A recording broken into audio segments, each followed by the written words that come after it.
وقت یہ ہے کہ اصل نماز یہی ہے، یہ سورہ فاتحہ۔ چنانچہ میں آپ کو حدیث سنا رہا ہوں جو صحیح بخاری میں بھی ہے، صحیح مسلم میں بھی ہے، جامع ترمذی میں بھی ہے، سنن ابی داؤد میں بھی ہے، سنن نسائی میں بھی ہے، اور بہت سی کتابوں میں موجود ہے۔ اور یہ عن عبادہ بن صامت رضی اللہ تعالی عنہ، حضرت عبادہ بن صامت سے ہے مرفوعا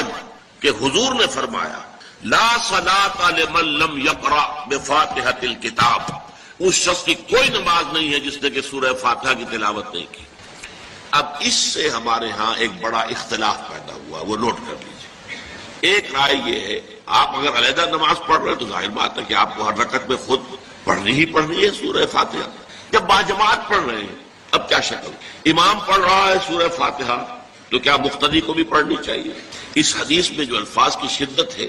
اس کی بنا پر رجحان یہ ہوتا ہے کہ یقیناً اس صورت میں ہر شخص کو لا صلاۃ لمن لم یقرأ بفاتحۃ الکتاب، جس نے کہ فاتحہ کی تلاوت نہیں کی، قرأت نہیں کی، اس کی کوئی نماز ہی نہیں۔ تو یہ موقف ہے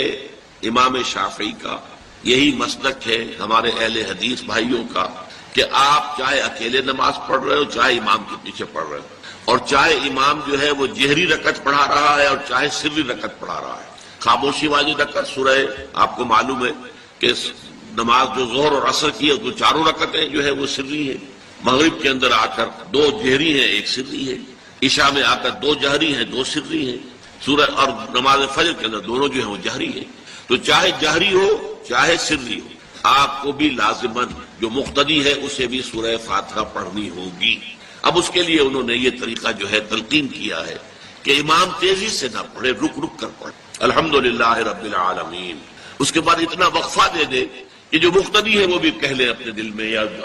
پڑھ لے الحمدللہ رب العالمین الرحمن الرحیم۔ یہ رک رک کر پڑھنا، خاص طور پر اگر آپ کو موقع ہوا ہو کسی اہل حدیث امام کی امامت میں نماز ادا کرنے کا تو آپ دیکھیں گے کہ بڑا فرق ہے۔ ہمارے جو حنفی امام الحمدللہ رب العالمین الرحمن الرحیم مالک یوم الدین ایاک نعبد و ایاک نستعین، چار آیتیں جو ہے وہ بھی ایک سانس میں پڑھ جائیں گی، لیکن یہ کہ عام طور پر جو اہل حدیث حضرات ہیں وہ رک رک کر ٹھہر ٹھہر کر پڑھتے ہیں، ترتیل کے انداز میں پڑھتے ہیں۔ یا پھر دوسری شکل انہوں نے ایک اور کی ہے، یہ آپ سعودی عرب میں جب کبھی نماز پڑھیں گے اور آپ پڑھی ہو آپ نے تو وہاں آپ دیکھیں گے کہ امام جو ہے وہ سورہ فاتحہ پڑھنے کے بعد تو 1 منٹ جو ہے خاموش رہتا ہے تاکہ آپ اب جو مقتدی ہیں وہ اس وقفے میں وہ اب سورہ فاتحہ پڑھ لیں، پھر وہ قرات کرے گا، کوئی اور آیات اس نے شامل کرنی ہے تو بعد میں شروع کرے گا، درمیان میں وقفہ ہوگا۔ لیکن ایک مسلک یہ ہے، اور یہ مسلک جو ہے یہ در حقیقت قرآن مجید کی ایک آیت کے اوپر مبنی ہے۔ سورہ اعراف کے آخر میں فرمایا گیا وَإِذَا قُرِئَ الْقُرْآنُ فَاسْتَمِعُوا لَهُ وَأَنصِتُوا، جب قرآن پڑھا جا رہا ہو تو توجہ سے اسے سنو، خود خاموش رہو۔ اب یہ قرآن مجید کی آیت ہے، اس کے بنا پر ایک رائے یہ ہے کہ آپ امام کے پیچھے سورہ فاتحہ نہیں پڑھیں، پڑھا جا رہا ہے سنو اس کو، خود خاموش رہو۔ اور اس کے لیے وہ دلیل دیتے ہیں کہ یہ شکل ایک وفد کی سی ہے، جیسے کسی بڑی شخصیت کے پاس اگر آپ کا کوئی وفد جاتا ہے، 8-10 افراد ہیں، ان میں اسپوکس مین ایک ہوتا ہے، وہ بات کرتا ہے، باقی سب لوگ موجود رہتے ہیں، سنتے ہیں۔ اسی طریقے سے امام جو ہے وہ گویا کہ آپ کا نمائندہ ہے اور وہ پڑھ رہا ہے الحمدللہ رب العالمین الرحمن الرحیم مالک یوم الدین، تو امام کی قرات ہی آپ کی بھی قرات ہو گئی۔ گویا کہ اس آیت سے، اس حدیث سے اختلاف نہیں ہے، اس کی تعبیر سے اختلاف ہے کہ امام کا قرات کر لینا در حقیقت مقتدیوں کی طرف سے بھی قرات۔ اس میں جو حنفی مسلک ہے وہ بہت سخت ہے، اور وہ یہ ہے کہ چاہے سری نماز ہو اور چاہے جہری ہو، ہر کسی بھی حالت میں مقتدی جو ہے وہ سورہ فاتحہ نہیں پڑھے۔ اب اس میں ذرا سا سوال پیدا ہوتا ہے کہ جہری رکعت میں تو اس آیت کا اطلاق ہو جائے گا کہ وَإِذَا قُرِئَ الْقُرْآنُ فَاسْتَمِعُوا لَهُ وَأَنصِتُوا، سری میں تو اس آیت کا اطلاق نہیں ہوتا۔ بہرحال یہ مسلک ہے امام شافعی کا، ایک انتہا پر ہے، ہر صورت میں سری ہو یا جہری ہو آپ کو پڑھنی ہی پڑھنی ہے، اور امام ابو حنیفہ دوسری انتہا پر ہے کہ چاہے سری ہو چاہے جہری ہو کسی شکل میں نہیں پڑھے۔ امام مالک کا مسلک ہے درمیان میں، اور میں اس میں کوئی جھجک محسوس نہیں کرتا کہ میں آپ کے سامنے عرض کر دوں کہ میں اس پر عمل پیرا ہوں۔ وہ کیا ہے؟ جہری نماز میں خاموش رہو اور سنو، اس آیت کا اطلاق ہو جائے گا جب بلند آواز سے پڑھ رہا ہے امام تو پوری توجہ فاستمعوا له، اپنی پوری توجہ کو اس کے سننے کے اوپر مرکوز کر دو اور خود خاموش رہو۔ سری رکعت میں البتہ جبکہ وہ بھی خاموشی سے پڑھ رہا ہے، آپ بھی خاموشی سے پڑھ رہے ہیں۔ بہرحال ان چیزوں میں نے یہ سب کچھ بیان کیا ہے، تو اس سے جو میرا مقصود ہے وہ یہ ہے کہ معلوم ہو جائے کہ اس میں کوئی بڑی بنیادی بات نہیں ہے، نہ یہ کہ جو حنفی ہیں وہ اس حدیث کا انکار کرتے ہوں کہ لا صلاۃ لمن لم یقرأ بفاتحۃ الکتاب، کیسے بھی انکار کریں گے، اور نہ ہی کوئی جو حنبلی ہے یا اہل حدیث ہے وہ قرآن کی اس آیت کا اختلاف سے جو ہے وہ اختلاف کر سکتا ہے کہ اذا قرئ القرآن فاستمعوا له وانصتوا، لیکن یہ ہے کہ اس کے پھر اس سے جو احکام کا استنباط ہے اس میں اختلاف ہو جاتا ہے، تو اس کو نہیں سمجھنا چاہیے کہ یہ کوئی بہت بڑی اہمیت والی بات ہے۔ بات کہ جو فرض نماز ہے اصل اہمیت اس کی ہے، ہمارے ہاں عام طور پر مذہبی حلقوں میں اور خاص طور پر جو ذرا متصوفانہ انداز کے رنگ کے لوگ ہوتے ہیں وہ فرض کو تو بس ایسے ہی ادا کر لیتے ہیں جیسے بس اس کی کوئی اہمیت نہیں ہے، بلکہ بعض لوگ وہ بھی ہیں کہ وہ فرض کو ترک کر دیتے ہیں، نوافل پر سارا زور، صرف رات کی نماز پر زور دیا جا رہا ہے، فرض نمازوں یہ ہم نے دیکھے ہیں ایسے لوگ بالفعل دیکھے۔ یہ تمام چیزیں جو ہیں در حقیقت اس پھر راہ نبوت سے انسان کو ہٹا دینے والی ہیں۔ فرض کتنا فرض، نفل کتنا نفل۔ نوافل کے بارے میں جو ہے شریعت سے ثابت ہے، وہ تہجد بھی نافلۃ لک، حضور کے لیے تو لازم تھی، باقی کے لیے لازم نہیں ہے۔ جو قیام اللیل شروع میں تھا وہ لازم نہیں ہے، ہاں رمضان مبارک میں اس کی تشویق ہے، ترغیب ہے، وہ خاص ایک مہینہ ہے، اس میں دن میں کھانا پینا جو ہے وہ حرام کیا گیا، تو رات کو 2/3 رات یا 1/3 کم سے کم 1/3 رات جاگو اللہ کے قرآن کے ساتھ، اللہ کی کتاب کے ساتھ۔ تو یہ اصل میں جو توازن ہے یہ جو ہے بہت ضروری ہے۔ ارأیت اذا صلیت الصلوات المکتوبات، حضور آپ نے دیکھا، غور فرمائیے کہ اگر میں جو فرض نمازیں ہیں وہ ادا کر، اب مثلا ایک حدیث مجھے اور یاد آئی، فرض نماز کی اہمیت کو بیان کرنے کے لیے حضور نے فرمایا جس شخص نے عشاء کی نماز بھی جماعت کے ساتھ ادا کی اور پھر فجر کی نماز بھی جماعت کے ساتھ ادا کی، اس کے لیے پوری رات کا قیام لکھ دیا جائے گا۔ فرض کی یہ اہمیت۔ تو اذا صلیت المکتوبات صلوات المکتوبات وصمت رمضان، اور میں روزہ بھی رمضان کے روزے رکھ لوں، باقی روزہ رکھنا آپ کی مرضی پر ہے، رکھیں ٹھیک ہے، لیکن وہ جو لازم نہیں ہے۔ نجات کے لیے لازم جو بیس لائن ہے وہ جو عبادات فرض، اس کے بعد جتنا آدمی اضافہ کر سکے، حالات کو بھی دیکھے۔ بعض حالات ایسے ہوں گے کہ اس میں اصل اہمیت جہاد کی ہو جائے گی، قتال کی ہو جائے گی۔ اب ایسا حال بھی ہو سکتا ہے کہ اسلامی نظام قائم ہے، اسلامی حکومت قائم ہے، نظام خلافت قائم ہے، تو اب قتال کا معاملہ جو وہ حکومت کے ذمہ ہے، حکومت انتظام کرے گی۔ اگر کہیں 10,000 آدمی چاہیے، 10,000 آدمی نکل آئے چلا جانے کے لیے، تو باقی آرام سے گھر میں سوئیں یا نوافل پڑھیں، ساری رات کھڑے رہے، ٹھیک ہے، یہ تقرب بالنوافل کا موقع ہوگا۔ لیکن اگر اللہ کا دین جو ہے وہ مغلوب ہے، پامال ہے، اسے پاؤں تلے رودا جا رہا ہے، شریعت کی دھجیاں بکھیری جا رہی ہیں، اوامر کا استہزاء ہو رہا ہے، اور جو منکرات ہیں ان کی تبلیغ ہو رہی ہے، اس وقت آدمی نوافل میں لگا رہے، وہاں تو فرض ہو جائے گا امر بالمعروف نہی عن المنکر، جہاد، اس کی جو بھی تقاضے ہیں اس وقت سارے تقاضے اس کو بیان کرنے کا موقع نہیں ہے، اس اصل شے کو اس فرض کو ترک کر کے نوافل میں لگیں گے، یہ نوافل منہ پر دے مارے جائے گا۔ اس کو بہت زیادہ نمایاں کرنے کے لیے میں مثال دیتا ہوں، ذرا سوچئے، جب دامن احد میں معرکہ جاری تھا اور صحابہ کی جان پر بنی ہوئی تھی، خود حضور کی جان پر بنی ہوئی تھی، آپ کو معلوم ہے آپ زخمی ہوئے ہیں اور اتنا خون آپ کا بہہ گیا ہے کہ آپ بے ہوش ہو گئے ہیں، اور خبر اڑ گئی کہ آپ کا تو انتقال ہو گیا، شہید ہو گئے۔ اس وقت اگر کوئی شخص مسجد نبی میں بیٹھا ہوا درود کی تسبیح پڑھ رہا ہو، یا کوئی اور نوافل ادا کر رہا ہو، یا قرآن پڑھ رہا ہو، تو اس کے بارے میں کیا حکم آپ کا ہو؟ پکا منافق، حالانکہ کام تو وہ اچھے کر رہا ہے۔ درود کی کتنی فضیلت آئی ہے، اور نوافل ہے یا قرآن کا پڑھنے کا ایک ایک حرف کا 10 نیکیوں کا ثواب ہے۔ حق کے فوراً بعد والدین کے حق کا ذکر، سورہ بقرہ کی آیت نمبر 83، اس میں بھی اللہ کے حق کے بعد والدین کا۔ سورہ نساء کی آیت نمبر 36، اللہ کے ساتھ شرک مت کرو، اللہ کی بندگی میں کسی کو شریک نہ ٹھہراؤ، والدین کے ساتھ اس نے سلوک۔ سورہ انعام کا 19واں رکوع، توحید خداوندی کے فوراً بعد والدین کے ساتھ اس نے سلوک۔ اسی طرح یہاں اور ایک مقام تو اور ہے جو ہم اپنے منتخب نصاب میں پڑھ چکے ہیں، جہاں اس طرح بریکٹ کیا ہے اللہ نے، انشکر لی ولوالدیک، کرو شکر میرا اور اپنے والدین کا۔ اس میں نوٹ کر لیجئے، چونکہ ادائے حقوق کا فلسفہ ہے، جیسا کہ میں تمہیدی جو گفتگو ہے اس میں عرض کر چکا ہوں، معاشرت کے اندر اصل شے دیکھنی یہ کہ کس کا کیا حق، وہ حق ادا کیجئے۔ اس میں ظاہر بات ہے کہ سب سے بڑا حق تو انسان پر اللہ کا ہے، خالق وہ، مالک وہ، رازق وہ،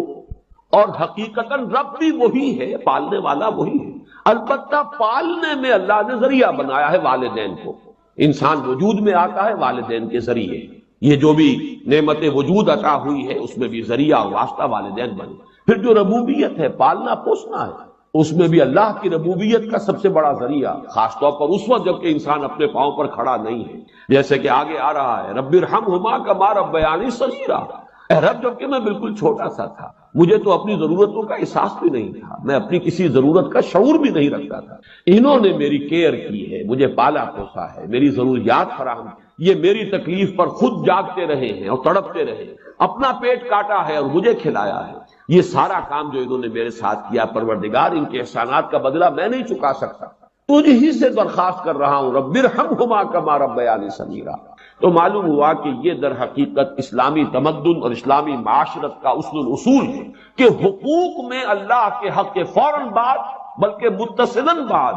بریکٹڈ اللہ کے حق کے ساتھ والدین کا حق۔ یہاں بھی ذرا ایک فرق جو ہے وہ نوٹ کر لیں، جہاں بات آئے گی اطاعت کی، اطاعت اللہ کے بعد رسول کی، والدین کی نہیں، والدین کی اطاعت تو مشروط ہوگی، لیکن اللہ کی اطاعت کے ساتھ بریکٹڈ اطاعت، اطیعوا اللہ واطیعوا الرسول، سورہ تغابن میں بھی ہم پڑھ چکے، فَإِن تَوَلَّيْتُمْ فَإِنَّمَا عَلَىٰ رَسُولِنَا الْبَلَاغُ الْمُبِينُ۔ اطاعت میں اللہ کے بعد فوراً اللہ کا رسول، محبت میں اللہ کے فوراً بعد اللہ کا رسول۔ قُلْ إِن كَانَ آبَاؤُكُمْ وَأَبْنَاؤُكُمْ وَإِخْوَانُكُمْ وَأَزْوَاجُكُمْ وَعَشِيرَتُكُمْ وَأَمْوَالٌ اقْتَرَفْتُمُوهَا وَتِجَارَةٌ تَخْشَوْنَ كَسَادَهَا وَمَسَاكِنُ تَرْضَوْنَهَا احب الیکم من اللہ ورسولہ وجہاد فی سبیلہ۔ تو گویا کہ اطاعت میں بھی اللہ کے فوراً بعد اللہ کا رسول صلی اللہ علیہ وسلم، محبت میں بھی اللہ کے فوراً بعد اللہ کا رسول صلی اللہ علیہ وسلم، لیکن ادائے حقوق، شکر، اس میں اللہ کے فوراً بعد والدین۔ معلوم ہوا کہ ہر چیز کا اپنا ایک تقاضا ہے، ہر مضمون میں اپنی ایک ترتیب علیحدہ ہو جائے گی۔ جہاں بات ارکان اسلام کی ہوگی، ارکان اسلام میں کلمہ شہادت کے فوراً بعد نماز کا ذکر آئے گا، لیکن جہاں حقیقت ایمان کا تذکرہ ہوگا، ایمان کے فوراً بعد جہاد کا ذکر آئے گا۔ ہر شے میں اپنے مضمون کے اعتبار سے ترتیب جو ہے وہ بدل جائے گی۔ تو یہاں نوٹ کیجئے وَقَضَىٰ رَبُّكَ أَلَّا تَعْبُدُوا إِلَّا إِيَّاهُ وَبِالْوَالِدَيْنِ إِحْسَانًا۔ اب یہاں خاص طور پر جو نوٹ کرنے کی بات ہے وہ یہ ہے کہ در حقیقت یہ بھی معاشرتی استحکام اور خاص طور پر خاندان کے ادارے کے استحکام کے لیے بہت بنیادی ہدایت ہے۔ میں عرض کر چکا ہوں جب سورہ تحریم کے تمہیدی مضامین ہم بیان ہو رہے تھے، ان پر غور کر رہے تھے کہ خاندان کے ادارے کا استحکام، ایک تو مرد کی سربراہی، الرجال قوامون علی النساء، یہ ایک مثبت حکم ہے، مثبت ہدایت ہے، اس لیے کہ اگر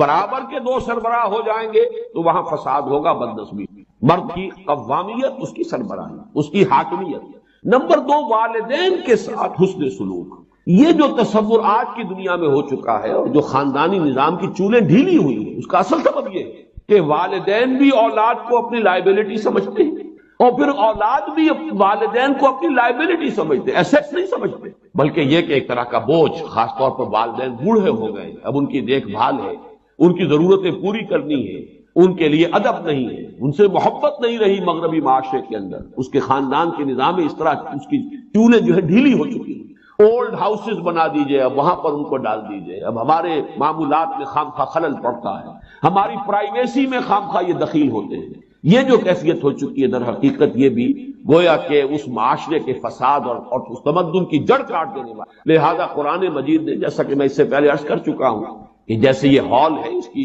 لمبائی، چوڑائی، اونچائی، یہ 3 ڈائمنشنز ہیں،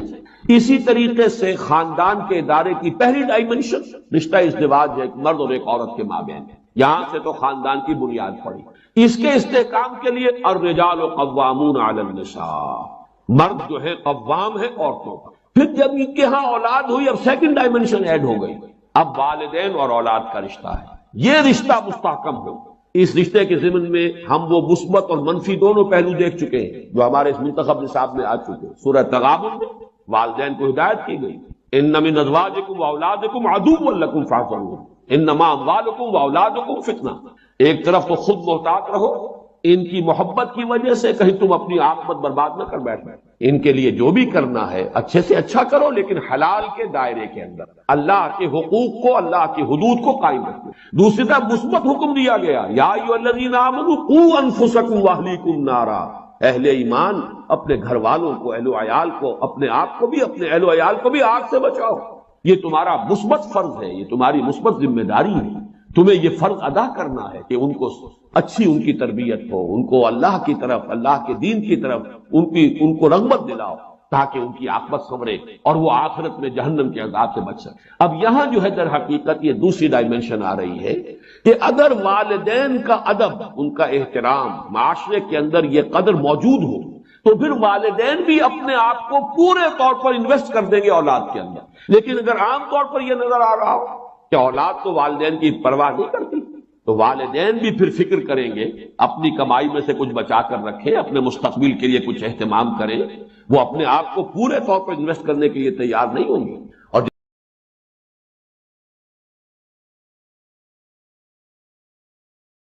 یہ ہے آپ اگر علیحدہ نماز پڑھ رہے ہیں تو ظاہر بات ہے کہ آپ کو ہر رکعت میں خود پڑھنی ہی پڑھنی ہے سورہ فاتحہ۔ جب باجماعت پڑھ رہے ہیں اب کیا شکل، امام پڑھ رہا ہے سورہ فاتحہ تو کیا مقتدی کو بھی پڑھنی چاہیے؟ اس حدیث میں جو الفاظ کی شدت ہے اس کی بنا پر رجحان یہ ہوتا ہے کہ یقیناً اس صورت میں ہر شخص لا صلاۃ لمن لم یقرأ بفاتحۃ الکتاب، جس نے کہ فاتحہ کی تلاوت نہیں کی، قرأت نہیں کی، اس کی کوئی نماز ہی نہیں۔ تو یہ موقف ہے امام شافعی کا، یہی مسلک ہے ہمارے اہل حدیث بھائیوں کا کہ آپ چاہے اکیلے نماز پڑھ رہے ہو، چاہے امام کے پیچھے پڑھ رہے ہو، اور چاہے امام جو ہے وہ جہری رکعت پڑھا رہا ہے اور چاہے سری رکعت پڑھا رہا ہے، خاموشی والی رکعت سورہ آپ کو معلوم ہے کہ نماز جو ظہر اور عصر کی ہے تو چاروں رکعتیں جو ہے وہ سری ہے، مغرب کے اندر آ کر دو جہری ہیں ایک سری ہے، عشاء میں آ کر دو جہری ہیں دو سری ہیں، سورہ اور نماز فجر کے اندر دونوں جو ہیں وہ جہری ہیں۔ تو چاہے جہری ہو چاہے سری ہو آپ کو بھی لازماً جو مقتدی ہے اسے بھی سورہ فاتحہ پڑھنی ہوگی۔ اب اس کے لیے انہوں نے یہ طریقہ جو ہے تلقین کیا ہے کہ امام تیزی سے نہ پڑھے، رک رک کر پڑھے، الحمدللہ رب العالمین، اس کے بعد اتنا وقفہ دے دے کہ جو مقتدی ہے وہ بھی کہہ لے اپنے دل میں یا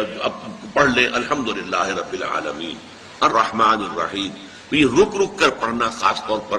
اگر آپ کو موقع ہوا ہو کسی اہل حدیث امام کی امامت میں نماز ادا کرنے کا تو آپ دیکھیں گے کہ بڑا فرق ہے۔ ہمارے جو حنفی امام الحمدللہ رب العالمین الرحمن الرحیم مالک یوم الدین ایاک نعبد و ایاک نستعین، 4 آیتیں جو ہے وہ بھی ایک سانس میں پڑھ جائیں گے۔ لیکن یہ کہ عام طور پر جو اہل حدیث حضرات ہیں وہ رک رک کر ٹھہر ٹھہر کر پڑھتے ہیں، ترتیل کے انداز میں پڑھتے ہیں۔ یا پھر دوسری شکل انہوں نے ایک اور کی ہے، یہ آپ سعودی عرب میں جب کبھی نماز پڑھیں گے اور آپ پڑھی ہو آپ نے تو وہاں آپ دیکھیں گے کہ امام جو ہے وہ سورہ فاتحہ پڑھنے کے بعد تو 1 منٹ جو ہے خاموش رہتا ہے تاکہ آپ اب جو مقتدی ہیں وہ اس وقفے میں وہ اب سورہ فاتحہ پڑھ لیں، پھر وہ قرات کرے گا، کوئی اور آیات اس نے شامل کرنی ہے تو بعد میں شروع کرے گا، درمیان میں وقفہ ہوگا۔ لیکن ایک مسلک یہ ہے، اور یہ مسلک جو ہے یہ در حقیقت قرآن مجید کی ایک آیت کے اوپر مبنی ہے۔ سورہ اعراف کے آخر میں فرمایا گیا وَإِذَا قُرِئَ الْقُرْآنُ فَاسْتَمِعُوا لَهُ وَأَنصِتُوا، جب قرآن پڑھا جا رہا ہو تو توجہ سے اسے سنو، خود خاموش رہو۔ اب یہ قرآن مجید کی آیت ہے، اس کے بنا پر ایک رائے یہ ہے کہ آپ امام کے پیچھے سورہ فاتحہ نہیں پڑھیں، پڑھا جا رہا ہے سنو اس کو، خود خاموش رہو۔ اور اس کے لیے وہ دلیل دیتے ہیں کہ یہ شکل ایک وفد کی سی ہے، جیسے کسی بڑی شخصیت کے پاس اگر آپ کا کوئی وفد جاتا ہے، 8-10 افراد ہیں، ان میں اسپوکس مین ایک ہوتا ہے، وہ بات کرتا ہے، باقی سب لوگ موجود رہتے ہیں، سنتے ہیں۔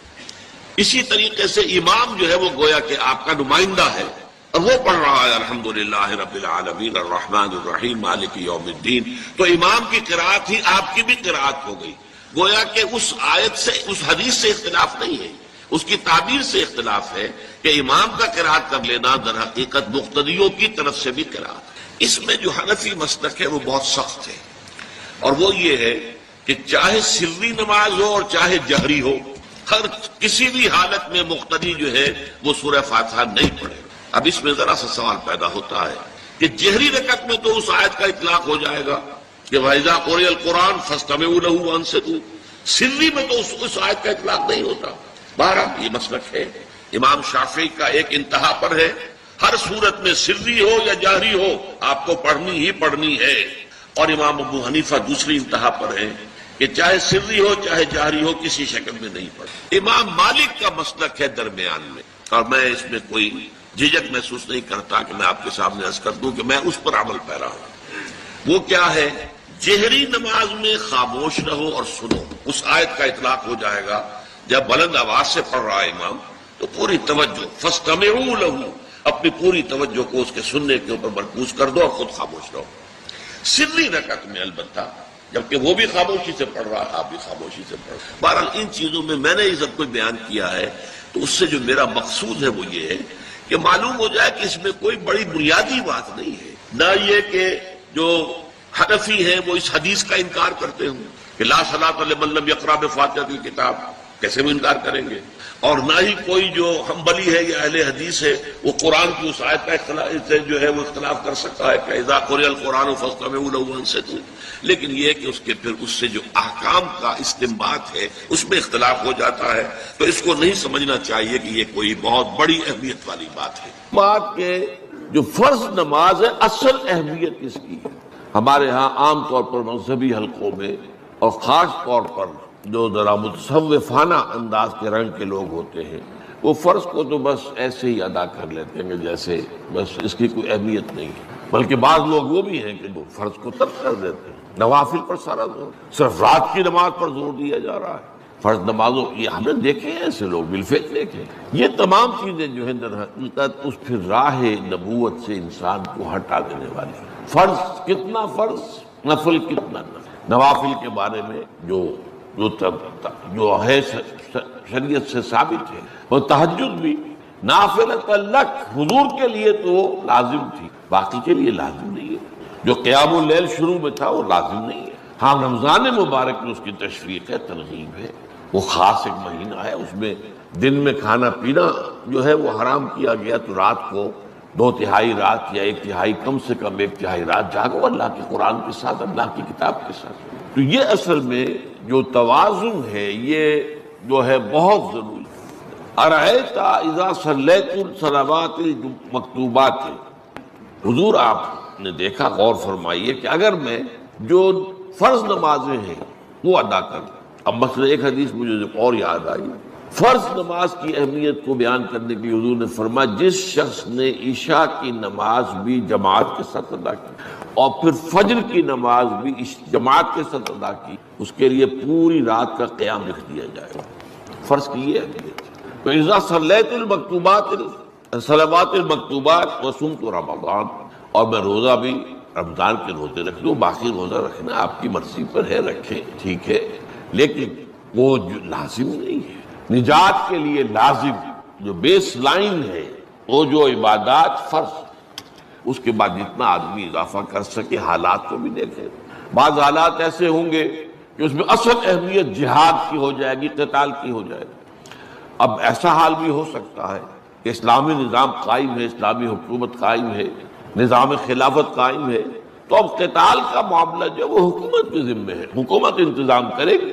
اگر کہیں 10,000 آدمی چاہیے، 10,000 آدمی نکل آئے چلا جانے کے لیے، تو باقی آرام سے گھر میں سوئیں یا نوافل پڑھیں، ساری رات کھڑے رہے، ٹھیک ہے، یہ تقرب بالنوافل کا موقع ہوگا۔ لیکن اگر اللہ کا دین جو ہے وہ مغلوب ہے، پامال ہے، اسے پاؤں تلے رولا جا رہا ہے، شریعت کی دھجیاں بکھیری جا رہی ہیں، اوامر کا استہزاء ہو رہا ہے، اور جو منکرات ہیں ان کی تبلیغ ہو رہی ہے، اس وقت آدمی نوافل میں لگا رہے، وہاں تو فرض ہو جائے گا امر بالمعروف نہی عن المنکر، جہاد، اس کی جو بھی تقاضے ہیں اس وقت سارے تقاضے اس کو بیان کرنے کا موقع نہیں ہے، اس اصل شے کو اس فرض کو ترک کر کے نوافل میں لگیں گے، یہ نوافل منہ پر دے مارے جائے گا۔ اس کو بہت زیادہ نمایاں کرنے کے لیے میں مثال دیتا ہوں، ذرا سوچئے، جب دامن احد میں معرکہ جاری تھا اور صحابہ کی جان پر بنی ہوئی تھی، خود حضور کی جان پر بنی ہوئی تھی، آپ کو معلوم ہے آپ زخمی ہوئے ہیں اور اتنا خون آپ کا بہہ گیا ہے کہ آپ بے ہوش ہو گئے ہیں، اور خبر اڑ گئی کہ آپ کا تو انتقال ہو گیا، شہید ہو گئے۔ اس وقت اگر کوئی شخص مسجد نبی میں بیٹھا ہوا درود کی تسبیح پڑھ رہا ہو یا کوئی اور نوافل ادا کر رہا ہو یا قرآن پڑھ رہا ہو تو اس کے بارے میں کیا حکم آپ کا ہو؟ پکا منافق، حالانکہ کام تو وہ اچھے کر رہا ہے۔ درود کی کتنی فضیلت آئی ہے اور نوافل ہے، یا قرآن کا پڑھنے کا ایک ایک حرف کا 10 نیکیوں کا ثواب ہے۔ حق کے فوراً بعد والدین کے حق کا ذکر ہے۔ سورہ بقرہ کی آیت نمبر 83 اس میں بھی اللہ کے حق کے بعد والدین کا۔ سورہ نساء کی آیت نمبر 36 اللہ کے ساتھ شرک مت کرو، اللہ کی بندگی میں کسی کو شریک نہ ٹھہراؤ، والدین کے ساتھ حسن سلوک۔ سورہ انعام کا 19واں رکوع توحید خداوندی کے فوراً بعد والدین کے ساتھ حسن سلوک۔ اسی طرح یہاں اور ایک مقام تو اور ہے جو ہم اپنے منتخب نصاب میں پڑھ چکے ہیں، جہاں اس طرح بریکٹ کیا ہے اللہ نے، انشکر لی ولوالدیک، کرو شکر میرا اور اپنے والدین کا۔ اس میں نوٹ کر لیجئے، چونکہ ادائے حقوق کا فلسفہ ہے، جیسا کہ میں تمہیدی جو گفتگو ہے اس میں عرض کر چکا ہوں۔ معاشرت کے اندر اصل شے دیکھنی یہ کہ کس کا کیا حق، وہ حق ادا کیجئے۔ اس میں ظاہر بات ہے کہ سب سے بڑا حق تو انسان پر اللہ کا ہے، خالق وہ، مالک وہ، رازق وہ،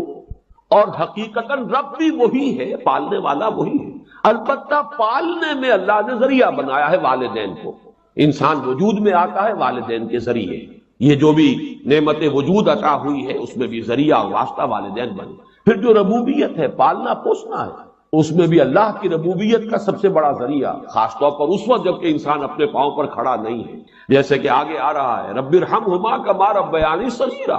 اے رب جبکہ میں بالکل چھوٹا سا تھا، مجھے تو اپنی ضرورتوں کا احساس بھی نہیں تھا، میں اپنی کسی ضرورت کا شعور بھی نہیں رکھتا تھا، انہوں نے میری کیئر کی ہے، مجھے پالا پوسا ہے، میری ضروریات فراہم کی، یہ میری تکلیف پر خود جاگتے رہے ہیں اور تڑپتے رہے، اپنا پیٹ کاٹا ہے اور مجھے کھلایا ہے، یہ سارا کام جو انہوں نے میرے ساتھ کیا، پروردگار ان کے احسانات کا بدلہ میں نہیں چکا سکتا، تجھ ہی سے درخواست کر رہا ہوں رب ارحمہما کما ربیانی صغیرا۔ تو معلوم ہوا کہ یہ در حقیقت اسلامی تمدن اور اسلامی معاشرت کا اصل الاصول ہے کہ حقوق میں اللہ کے حق کے فوراً بعد بلکہ متصلاً بعد بریکٹڈ اللہ کے حق کے ساتھ والدین کا حق۔ یہاں بھی ذرا ایک فرق جو ہے وہ نوٹ کر لیں، جہاں بات آئے گی اطاعت کی، اطاعت اللہ کے بعد رسول کی، والدین کی نہیں، والدین کی اطاعت تو مشروط ہوگی، لیکن اللہ کی اطاعت کے ساتھ بریکٹڈ اطاعت اطیعوا اللہ واطیعوا الرسول، سورہ تغابن میں بھی ہم پڑھ چکے، فَإِن تَوَلَّيْتُمْ فَإِنَّمَا عَلَىٰ رَسُولِنَا الْبَلَاغُ الْمُبِينُ۔ اطاعت میں اللہ کے بعد فوراً اللہ کا رسول، محبت میں اللہ کے فوراً بعد اللہ کا رسول۔ قُلْ إِن كَانَ آبَاؤُكُمْ وَأَبْنَاؤُكُمْ وَإِخْوَانُكُمْ وَأَزْوَاجُكُمْ وَعَشِيرَتُكُمْ وَأَمْوَالٌ اقْتَرَفْتُمُوهَا وَتِجَارَةٌ تَخْشَوْنَ كَسَادَهَا وَمَسَاكِنُ تَرْضَوْنَهَا احب الیکم من اللہ ورسولہ وجہاد فی سبیلہ۔ تو گویا کہ اطاعت میں بھی اللہ کے فوراً بعد اللہ کا رسول صلی اللہ علیہ وسلم، محبت میں بھی اللہ کے فوراً بعد اللہ کا رسول صلی اللہ علیہ وسلم، لیکن ادائے حقوق شکر اس میں اللہ کے فوراً بعد والدین۔ معلوم ہوا کہ ہر چیز کا اپنا ایک تقاضا ہے، ہر مضمون میں اپنی ایک ترتیب علیحدہ ہو جائے گی۔ جہاں بات ارکان اسلام کی ہوگی، ارکان اسلام میں کلمہ شہادت کے فوراً بعد نماز کا ذکر آئے گا، لیکن جہاں حقیقت ایمان کا تذکرہ ہوگا، ایمان کے فوراً بعد جہاد کا ذکر آئے گا۔ ہر شے میں اپنے مضمون کے اعتبار سے ترتیب جو ہے وہ بدل جائے گی۔ تو یہاں نوٹ کیجئے وَقَضَىٰ رَبُّكَ أَلَّا تَعْبُدُوا إِلَّا إِيَّاهُ وَبِالْوَالِدَيْنِ إِحْسَانًا۔ اب یہاں خاص طور پر جو نوٹ کرنے کی بات ہے وہ یہ ہے کہ در حقیقت یہ بھی معاشرتی استحکام اور خاص طور پر خاندان کے ادارے کے استحکام کے لیے بہت بنیادی ہدایت ہے۔ میں عرض کر چکا ہوں جب سورہ تحریم کے تمہیدی مضامین ہم بیان ہو رہے تھے، ان پر غور کر رہے تھے کہ خاندان کے ادارے کا استحکام، ایک تو مرد کی سربراہی،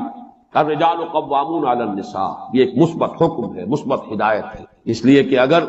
برابر کے دو سربراہ ہو جائیں گے تو وہاں فساد ہوگا، بدنسبی، مرد کی قوامیت، اس کی سربراہی، اس کی حاکمیت۔ نمبر 2 والدین کے ساتھ حسن سلوک۔ یہ جو تصور آج کی دنیا میں ہو چکا ہے اور جو خاندانی نظام کی چولیں ڈھیلی ہوئی ہیں، اس کا اصل سبب یہ ہے کہ والدین بھی اولاد کو اپنی لائبلٹی سمجھتے ہیں، اور پھر اولاد بھی والدین کو اپنی لائبلٹی سمجھتے، ایسیٹ نہیں سمجھتے، بلکہ یہ کہ ایک طرح کا بوجھ۔ خاص طور پر والدین بوڑھے ہو گئے، اب ان کی دیکھ بھال ہے، ان کی ضرورتیں پوری کرنی ہے، ان کے لیے ادب نہیں ہے، ان سے محبت نہیں رہی مغربی معاشرے کے اندر، اس کے خاندان کے نظام اس طرح اس کی چولیں جو ہے ڈھیلی ہو چکی ہیں۔ اولڈ ہاؤسز بنا دیجئے، اب وہاں پر ان کو ڈال دیجئے۔ اب ہمارے معمولات میں خامخواہ خلل پڑتا ہے، ہماری پرائیویسی میں خامخواہ یہ دخیل ہوتے ہیں۔ یہ جو کیفیت ہو چکی ہے در حقیقت یہ بھی گویا کہ اس معاشرے کے فساد اور اس تمدن کی جڑ کاٹ دینے والا۔ لہذا قرآن مجید نے، جیسا کہ میں اس سے پہلے عرض کر چکا ہوں کہ جیسے یہ ہال ہے، اس کی لمبائی، چوڑائی، اونچائی، یہ 3 ڈائمنشنز ہیں، اسی طریقے سے خاندان کے ادارے کی پہلی ڈائمنشن رشتہ ازدواج ہے، ایک مرد اور ایک عورت کے مابین ہے۔ یہاں سے تو خاندان کی بنیاد پڑی۔ اس کے استحکام کے لیے الرجال قوامون علی النساء، مرد جو ہے قوام ہے عورتوں پر۔ پھر جب ان کے ہاں اولاد ہوئی، اب سیکنڈ ڈائمنشن ایڈ ہو گئی، اب والدین اور اولاد کا رشتہ ہے۔ یہ رشتہ مستحکم ہو، اس رشتے کے ضمن میں ہم وہ مثبت اور منفی دونوں پہلو دیکھ چکے ہیں جو ہمارے اس منتخب نصاب میں آ چکے ہیں۔ سورہ تغابن میں والدین کو ہدایت کی گئی، ان من ازواجکم واولادکم عدو لکم فاحذروہ انما اموالکم واولادکم فتنہ۔ ایک طرف تو خود محتاط رہو، ان کی محبت کی وجہ سے کہیں تم اپنی عاقبت برباد نہ کر بیٹھو۔ ان کے لیے جو بھی کرنا ہے اچھے سے اچھا کرو، لیکن حلال کے دائرے کے اندر، اللہ کے حقوق کو، اللہ کی حدود کو قائم رکھو۔ دوسری طرف مثبت حکم دیا گیا، یا ایھا الذین آمنوا قوا انفسکم واہلیکم نارا، اہل ایمان اپنے گھر والوں کو، اہل و عیال کو، اپنے آپ کو بھی، اپنے اہل و عیال کو بھی آگ سے بچاؤ۔ یہ تمہارا مثبت فرض ہے، یہ تمہاری مثبت ذمہ داری ہے۔ تمہیں یہ فرض ادا کرنا ہے کہ ان کو اچھی ان کی تربیت ہو، ان کو اللہ کی طرف، اللہ کے دین کی طرف ان کو رغبت دلاؤ تاکہ ان کی عاقبت سنورے اور وہ آخرت میں جہنم کے عذاب سے بچ سکے۔ اب یہاں جو ہے در حقیقت یہ دوسری ڈائمنشن آ رہی ہے کہ اگر والدین کا ادب، ان کا احترام معاشرے کے اندر یہ قدر موجود ہو تو پھر والدین بھی اپنے آپ کو پورے طور پر انویسٹ کر دیں گے اولاد کے اندر۔ لیکن اگر عام طور پر یہ نظر آ رہا ہو کہ اولاد تو والدین کی پرواہ نہیں کرتی، تو والدین بھی پھر فکر کریں گے، اپنی کمائی میں سے کچھ بچا کر رکھیں، اپنے مستقبل کے لیے کچھ اہتمام کریں، وہ اپنے آپ کو پورے طور پر انویسٹ کرنے کے لیے تیار نہیں ہوں گے۔